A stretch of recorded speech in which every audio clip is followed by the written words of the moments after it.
जय हिंद दोस्तों, welcome to exam capsule. जैसे कि आप लोगों को पता है, फिजिक्स, केमिस्ट्री, हाल ही फिलहाल में बायो भी स्टार्ट होने वाला है और यहाँ पे मैं ज्योग्राफी और पॉलिटी स्टार्ट कर दिया हूँ। जल्द ही इकोनॉमिक्स भी मिलेगा। ये सारे के सारे सब्जेक्ट 6 से लेकर 12th तक एनसीईआरटी से कराई जा रही है। हाँ, इसमें जो क्वेश्चन कराई जा रही है वन लाइनर, ये सारे किसी न किसी एग्ज़ाम में पूछा गया है। हवा हवाई में ये क्वेश्चन नहीं बनाई जा रही है। जैसे आप देख सकते हैं दोस्तों, ये क्वेश्चन पूछा गया है तो ये 2 से 3 एग्जाम में पूछा गया है। आप यहाँ पे देख सकते हैं ये क्वेश्चन ये जो पूछा गया है, तो इतना गैपिंग होने का मतलब ये सारे कितने एग्जाम में कितना बार पूछा गया है, ये सब आप देख सकते हैं। और ये सारे के सारे क्वेश्चन एनसीईआरटी से मैं उठा रहा हूँ, इसलिए इसको आप शुरू से लास्ट तक ज़रूर देखिएगा। कुछ लोगों का मैसेज आया हुआ था कि सर और सारा वीडियो कहाँ पे है, तो मैं बता देता हूँ कि जैसे कि आप YouTube में जाइएगा।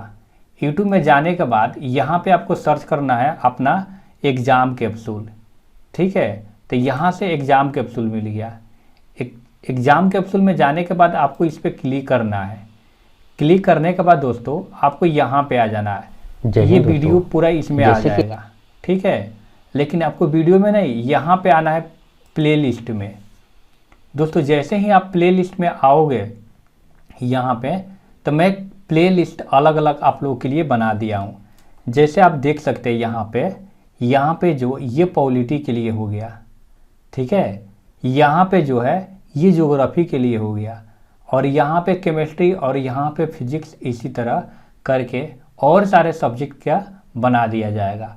और यहाँ से आप आसानी से ओपन करके, जैसे आपको यहाँ देखिए 2 वीडियो में डाल दिया हूँ, क्या चीज़ का, ज्योग्राफी। तो इस पर मैं क्लिक करूँगा तो ज्योग्राफी का शुरू से आपका मिल जाएगा। जैसे नेक्स्ट क्वेश्चन यहाँ से देख सकते हैं कि भारतीय संविधान में शामिल मौलिक कर्तव्य से संबंधित खंड अंगीकृत किया गया है। तो देख सकते हैं यूएसएसआर, सोवियत संघ भी बोल सकते हैं कि संविधान से। नेक्स्ट क्वेश्चन है, भारत के संविधान में अर्ध संघीय शासन प्रणाली की विशेषता ली गई है। तो दोस्तों इसका राइट आंसर हो जाएगा कनाडा के संविधान से। नेक्स्ट क्वेश्चन है कि भारत के संविधान की डैश विशेषता यूके यानी कि यूनाइटेड किंगडम के संविधान से लिया गया है। तो एकल जो नागरिकता है ये यूके से लिया गया है। नेक्स्ट क्वेश्चन है, देख सकते हैं भारतीय संविधान का स्रोत नहीं है। तो ये भी ऑप्शन के ऊपर डिपेंड करता है, डेनमार्क का संविधान। नेक्स्ट क्वेश्चन है कि भारत के राज्यसभा सदस्य के अप्रत्यक्ष चुनाव के संवैधानिक प्रावधान को अपनाया गया है। तो दोस्तों इसका राइट आंसर हो जाएगा दक्षिण अफ्रीका के संविधान से। उसी तरह दिया गया है कि भारतीय संविधान का वह अंग जो जर्मनी के संविधान से क्या है, प्रेरित है। तो इसका राइट आंसर हो जाता आपातकाल के दौरान मौलिक अधिकार का निलंबन। नेक्स्ट क्वेश्चन है कि भारतीय संविधान में मौलिक अधिकार का अंगीकार किया गया है। तो ये संयुक्त राज्य के संविधान से, ठीक है, याद रखिएगा। यानी कि आप यूएसए बोल सकते हैं, अमेरिका भी बोल सकते हैं, मौलिक अधिकार वहीं से लिया गया है। चलिए नेक्स्ट क्वेश्चन यहाँ से देख लेते हैं। नेक्स्ट क्वेश्चन के बारे में दिया गया है, ठीक से यहाँ से हम लोग समझने की कोशिश करेंगे। भारतीय संविधान में विधिपूर्ण शासन यानी कि रूल ऑफ लॉ बोल सकते हैं का विचार लिया गया है। जैसे ही लॉ का बात कर देगा दोस्तों, तो आपको ब्रिटेन का यानी कि ब्रिटिश संविधान के अकॉर्डिंग जानना है। जहां रूल के बात कर देगा, और भी बता रहा हूं, देखिए भारतीय संविधान में फर्स्ट पास्ट द पोस्ट यानी कि सर्वाधिक मत प्राप्त व्यक्ति की विजय का प्रावधान कहाँ से लिया गया, अंगीकृत किया गया है। तो देखिएगा ये भी रूल के अकॉर्डिंग है, रूल से रिलेटेड। ये भी ब्रिटेन यानी कि ब्रिटिश हो जाएगा या ब्रिटेन आप बोल सकते हैं, ठीक है। देन उसी के बाद दिया गया है कि भारत के संविधान की संसदीय सरकार की अवधारणा, ये भी हो जाएगा। तो इंग्लैंड के संविधान से लिया गया है, ये भी याद रखना है आपको, ठीक है। यानी कि इंग्लैंड यानी कि ब्रिटेन, ब्रिटिश याद रखिएगा। दिया गया है कि भारत के संविधान में भाईचारे की भावना प्रेरित है। तो भाईचारे की भावना जो है ना, ये फ्रांसीसी क्रांति से है। कहाँ से है भाईचारे की भावना? ये फ्रांसीसी क्रांति से। दिया गया कि भारतीय संविधान में उल्लेखित आपातकालीन प्रावधान, इमरजेंसी जब बोलेगा ना, तो ये जर्मनी के संविधान से प्रेरित है, आपको याद रखना है। ठीक है, कहाँ से है? तो जर्मनी के संविधान से। देन उसके बाद दिया गया है, बढ़िया से यहाँ से देख लेना है कि भारतीय संविधान की प्रस्तावना में समाजवाद शब्द देश से प्रेरित है। तो ये रूस के क्रांति से यानी कि रशियन क्रांति से है, याद रखिएगा। नेक्स्ट क्वेश्चन है कि भारतीय संविधान में प्रदत्त न्यायपालिका की स्वतंत्रता और न्यायिक समीक्षा यानी कि पूर्वालोकन देश से अंगीकृत किया गया है। तो ये भी आपको याद रखना है, न्यायिक के समीक्षा याद रखिएगा, ये अमेरिका के संविधान से लिया गया है। चलिए, भारतीय संविधान के द्वारा देश से व्यापार की स्वतंत्रता बोल रहा है कि किस देश से व्यापार की स्वतंत्रता की अवधारणा या विशेषता ली गई है। तो दोस्तों इसका राइट आंसर हो जाएगा ऑस्ट्रेलिया। कैसे याद रहेगा? तो हमारा पड़ोसी देश है, आराम से व्यापार हो जाएगा इसके साथ। तो ये अवधारणा जो लिया गया ऑस्ट्रेलिया से। और भी ऑस्ट्रेलिया के बारे में अगर पूछा जाए तो प्रस्तावना के जो भाषा है यहीं से लिया गया है। अच्छा, नेक्स्ट क्वेश्चन है कि भारतीय संविधान के निर्माताओं के द्वारा देश के संविधान से केंद्र के पास अवशिष्ट शक्ति होने की संकल्पना। तो ये कनाडा। आपसे क्वेश्चन पूछेगा केंद्र के पास सबसे ज़्यादा शक्ति होता है या केंद्र होता है, ये कहाँ से लिया गया है? तो ये कनाडा से लिया गया है। तो क फॉर केंद्र, क फॉर कनाडा, याद रखिएगा। नेक्स्ट क्वेश्चन है कि भारतीय संविधान में शक्तिशाली केंद्र वाला संघ यानी कि फेडरेशन विद स्ट्रॉन्ग सेंटर देश संविधान से लिया गया है। तो वही हो गया केंद्र के पास अवशिष्ट शक्ति। तो ये कनाडा के संविधान से लिया गया है। चलिए नेक्स्ट क्वेश्चन पे चलते हैं। नेक्स्ट क्वेश्चन है कि भारत के संविधान में पंचवर्षीय योजना और मौलिक दायित्व भाग लिए गए हैं। तो ये जो लिया गया है रूस के संविधान से लिया गया है।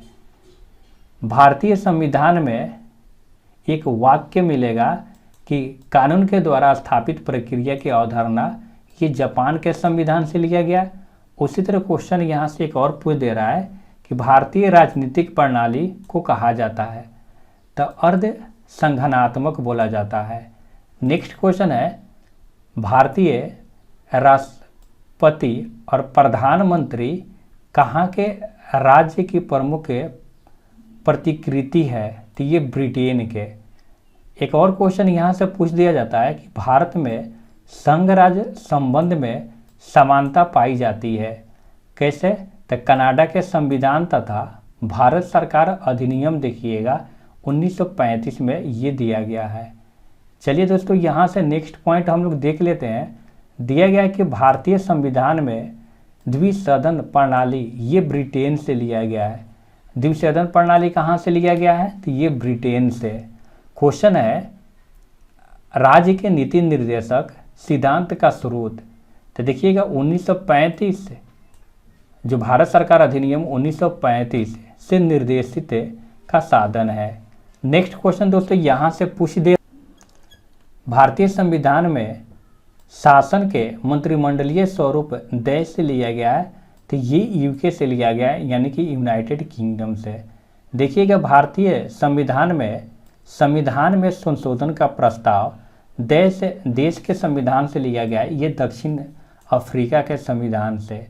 भारतीय संविधान में समवर्ती सूची की अवधारणा, तो कोई पूछेगा तो ये ऑस्ट्रेलिया से लिया गया है समवर्ती सूची।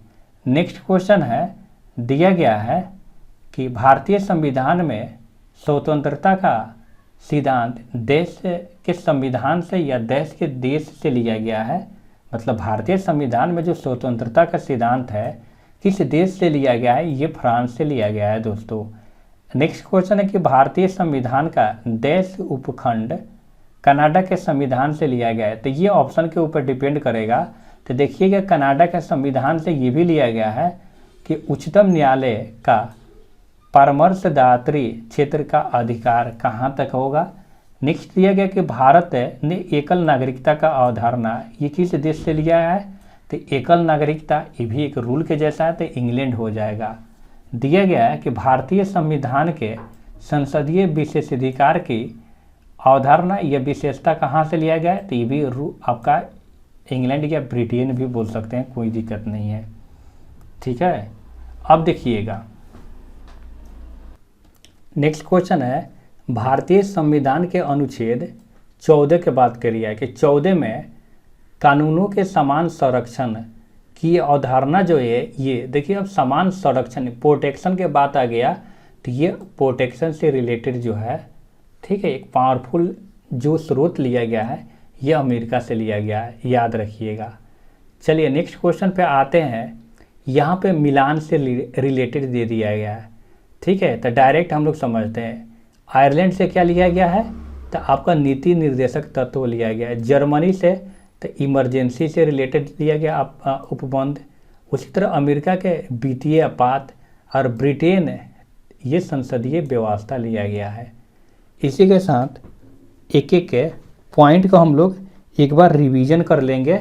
ठीक है, तो आयरलैंड यानी कि आगे आयरलैंड से अगर पूछ दिया जाए कि क्या क्या लिया गया है, तो नीति निर्देशक तत्व, राष्ट्रपति के निर्वाचन मंडल की व्यवस्था, राष्ट्रपति के द्वारा राज्यसभा में साहित्य, कला, विज्ञान व समाज सेवा इत्यादि के क्षेत्र में से जो लोगों को मनोनीत किया जाता है, ये सारा चीज़ आपको आयरलैंड से लिया गया है।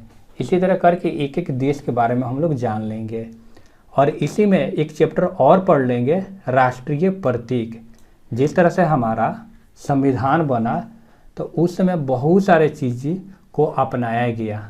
ठीक है, देखिएगा सबसे पहले ही क्वेश्चन एक पूछ दिया गया है कि हमारे राष्ट्रीय गीत का अनुवाद किसने किया, तो श्री अरबिंदो ने किया।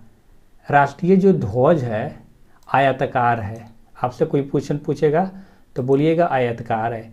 इसकी लंबाई और चौड़ाई के अनुपात कोई पूछेगा तो 3:2 हो जाएगा, यानी कि लंबाई आपका कितना हो जाएगा, तो आपका 3 हो जाएगा, चौड़ाई कितना हो जाएगा, 2 हो जाएगा। यहाँ पे दे दिया गया कि हमारे राष्ट्रीय चिन्ह के नीचे आदर्श वाक्य है, कौन सा, सत्यमेव जयते। दिया गया कि भारतीय तिरंगा या तिरंगे ध्वज में अशोक चक्र का रंग है तो गहरा नीला है, इससे हम लोग देख लेंगे।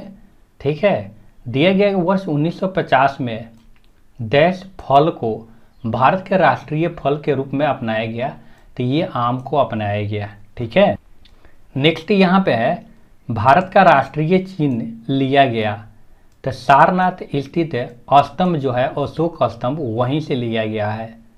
संविधान सभा ने डैश दिन भारत के राष्ट्रीय ध्वज को अपनाया, तो याद रखिएगा 22 जुलाई 1947 को राष्ट्रीय ध्वज को कब अपनाया गया, तो 22 जुलाई 1947 को अपनाया गया। यहाँ पे दे दिया गया कि सत्यमेव जयते उद्वारण भारत के राष्ट्रीय प्रतीक पर देवनागरी लिपि में अंकित है। ये उद्वारण लिया गया है, मतलब ये जो लिखा गया है ना, ये कहाँ से लिया गया है, तो मुंडक उपनिषद से। ठीक है, नेक्स्ट क्वेश्चन है कि राष्ट्रीय वृक्ष, तो ये बरगद है, याद रखिएगा भारत का। नेक्स्ट क्वेश्चन दोस्तों यहाँ दे दिया गया है कि जनगण मन को संविधान सभा के द्वारा आधिकारिक रूप से भारत का राष्ट्रीय गान रूप में ये स्वीकार किया गया, यानी कि एक्सेप्ट किया गया 24 जनवरी 1950 को। दिया गया है कि भारतीय ध्वज के डिजाइन का श्रेय किसको जाता है, तो पिंगली वेंकैया को। ठीक है, चलिए नेक्स्ट क्वेश्चन यहाँ से देख लेते हैं।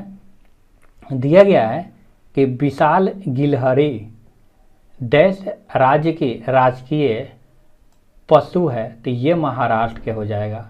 उसी तरह अंडमान निकोबार द्वीप समूह का राजकीय अगर पक्षी पूछा जाए तो वुड पिजन हो जाएगा। भारतीय ध्वज कोड प्रभावित हुआ 2002 में अगर पूछा जाए तो। भारतीय ध्वज संहिता 2002 है। कार्यकारी कार्यकारी निदेशक का एक संकल्प है। नेक्स्ट क्वेश्चन है दोस्तों, यहाँ पे देखिएगा, फ्लैग कोड ऑफ इंडिया 2002 के अनुसार भारतीय ध्वज की स्थिति डैश होनी चाहिए जब एक सीधी रेखा में अन्य देशों के झंडे के साथ प्रदर्शित होते हैं। तो ये मतलब जो स्थिति कंडीशन उस समय होना चाहिए दाएं ओर पर होनी चाहिए।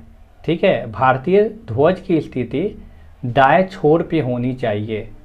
इसके अकॉर्डिंग कब, तो जो भारतीय ध्वज संहिता यानी कि उसको बोलते हैं फ्लैग कोड ऑफ इंडिया 2002 के अकॉर्डिंग भारतीय ध्वज की स्थिति जो होना चाहिए ये दाएं, ठीक है, दाएं यानी कि राइट छोर पे होनी चाहिए। एकदम याद रखना है इसको। नेक्स्ट क्वेश्चन यहाँ पे बता देता है कि वो भारतीय राज्य जिसने मलखंड को अपना राज्य खेल घोषित किया है तो ये मध्य प्रदेश हो जाएगा। ठीक है, नेक्स्ट क्वेश्चन है कि भारतीय राष्ट्रीय ध्वज में जो अशोक चक्र दर्शाता है धर्म के नियत का चक्र दर्शाता है। नेक्स्ट क्वेश्चन है कि कर्नाटक का राजकीय फूल अगर पूछ दिया जाए तो कमल हो जाएगा। झारखंड का पूछा जाएगा पलाश हो जाएगा। नेक्स्ट क्वेश्चन यहाँ पे दे दिया गया है कि आंध्र प्रदेश का राज्य पशु कौन सा है तो काला हिरन हो जाएगा। उसी तरह राष्ट्रीय जल जीव कौन सा है तो यहाँ देख सकते हैं कि जो गंगा नदी में डॉल्फिन मछली है वो राष्ट्रीय जल जीव है। नेक्स्ट क्वेश्चन दिया गया कि भारत का राष्ट्रीय प्रतीक देश से सम्राट के द्वारा निर्मित सिंह कैपिटल का एक क्या है प्रतिरूप है तो अशोक। या नेक्स्ट दिया गया है कि भारत का राष्ट्रीय गीत लिखा था बंकिम चंद्र चटर्जी, याद रखिएगा। उसी तरह बोला जाता है कि भारत का राष्ट्रीय खेल तो ये फील्ड हॉकी को माना जाता है। ठीक है, यहाँ से फील्ड हॉकी को राष्ट्रीय खेल यानी कि याद रखना है ये हॉकी हो जाएगा। भारत का राष्ट्रगान के रचयिता तो यही क्वेश्चन हो जाता है, अगर गीत बोलेगा तो बंकिम चंद्र चटर्जी और गान बोलेगा तो रविन्द्रनाथ टैगोर के द्वारा। वृषभ चक्र और अशोक मुक्त सारनाथ सिंह चतुर्मुख स्तंभ शीर्ष राष्ट्रीय प्रतीक के रूप में भारत सरकार के द्वारा अंगीकृत तो 26 जनवरी 1950, याद रखना है। उसी तरह एक और क्वेश्चन दिया गया है कि संविधान सभा ने राष्ट्रीय गीत को अपनाया तो जब गीत बोलेगा ना तो 24 जनवरी 1950 को अपनाया। नेक्स्ट क्वेश्चन यहाँ पे दिया गया दोस्तों कि डैश राज्य का राजकीय पशु लाल पांडा, तो ये सिक्किम का हो जाएगा, बहुत बार एग्जाम में पूछा गया है। राजस्थान का राज्य पक्षी है तो कौन सा, तो एक बोला जाता है ना कि सोन चिड़िया, ठीक है, यानी कि ग्रेट इंडियन बर्ड्स हो जाएगा। अच्छा, चंदन देश का राजकीय वृक्ष है तो कर्नाटक का ये चंदन हो जाएगा। उसी तरह अगर देखा जाए आपसे एक क्वेश्चन पूछ दिया जाए कि भारत का राष्ट्रीय ध्वज के सफ़ेद भाग के केंद्र में एक गहरे नीले रंग का अशोक चक्र सुशोभित है, इस चक्र का कितना तिल्ली है, इस चक्र में कितना तिल्ली है, तो ये 24 को है। ठीक है, दिया गया है कि राष्ट्रगान को हिंदी संस्करण में अपनाया गया था 24 जनवरी 1950। उसी तरह दिया गया है कि भारत का राष्ट्रीय गीत देश उपन्यास से परिलक्षित हुआ है तो आनंद मठ से, परिलक्षित मतलब वहाँ से लिया गया है। क्वेश्चन देखिएगा, यहाँ दिया गया है कि ब्लू जे या इंडियन रोलर यानी कि नीलकंठ पक्षी देश भारतीय राज्य का राजकीय पक्षी है तो लगभग 3 गो के है। अब हम लोग नेक्स्ट वीडियो में देखेंगे, ठीक है, यहाँ से हम लोग देख लेंगे। नेक्स्ट वीडियो में दिया गया है कि संविधान की प्रस्तावना उद्देशिका विषय वस्तु का महत्व। तो मिलते हैं नेक्स्ट वीडियो में। Thanks for watching.